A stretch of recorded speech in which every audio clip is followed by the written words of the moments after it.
আমি খুবই আশাবাদী যে এই কোম্পানি একদিন অনেক বড় হবে, কারণ অনেক জায়গায় আমার যাওয়ার সুযোগ হয়েছে।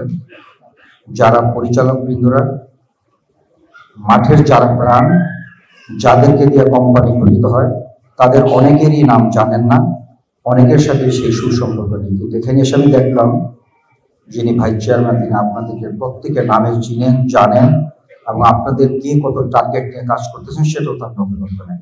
এটা খুবই কোম্পানির জন্য খুবই একটা ভালো লক্ষণ, যেটা আমরা ইডরা এবং বিআইএ আমরা এই আশাই করি যে পরিচালক বৃন্দ আপনাদের যাদের দিনে মাঠে কাজ করেন তাদের খোঁজ খবর রাখবেন।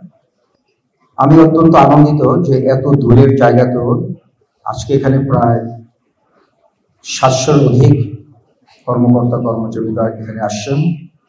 তার মধ্যে আমি যতটুকু গণতে পেরেছি আমার দৃষ্টিতে প্রায় 250-র উপরে নারী কর্মকর্তা আছেন, যেটা খুবই ভালো লক্ষণ। এটা কিন্তু একটা জেনিদের জন্য একটা বড় ধরনের, আর আপনাদের প্রত্যেকের চেহারাতেই যেটা দেখা যায় আপনারা প্রত্যেকেই উদ্যমী। এবং এখানে আমি অনেকের বক্তব্য শুনলাম, যেমন আরিফের বক্তব্যটা শুনলাম। আরিফ ম্যাটল্যাব থেকে, সোনালী, আলফা, দেন জেনিতে আসছেন, আর অনেকে এখানে অনেক জায়গা থেকে আসছেন, যেটা ইউসুফ ভাই বললো যে পপুলার থেকে অনেকে আসছেন। তো আমার বিশ্বাস যে জেনি একদিন ভালো করবে। আর বিশেষ করে যে গ্রোথ আমি শুনলাম যে আপনাদের ফার্স্ট ইয়ারের সেটাও গ্রোথ আছে, গ্র্যাজুয়েট সেটাও গ্রোথ, এবং ইভেন্টের যেটা আপনারা ক্লেম পরিশোধ করতেছেন সেখানেও আপনাদের গ্রোথ করেছেন আগের তুলনায়। এটা খুবই ভালো কথা।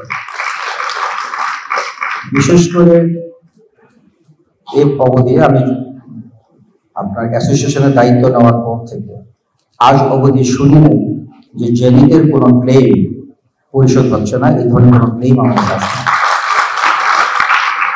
তো আসলে আপনারা যেটা প্রকাশ করছেন সেটা যে সত্যতা আছে সেটাই সবচেয়ে বড় প্রমাণ করে, যেহেতু আমাদের কাছে বা ইন্ডিয়ার কাছে এই ধরনের কোনো কমপ্লেন এখনো যায় নাই যে জেনি তার দাবি পরিশোধ করতে পারছেন না।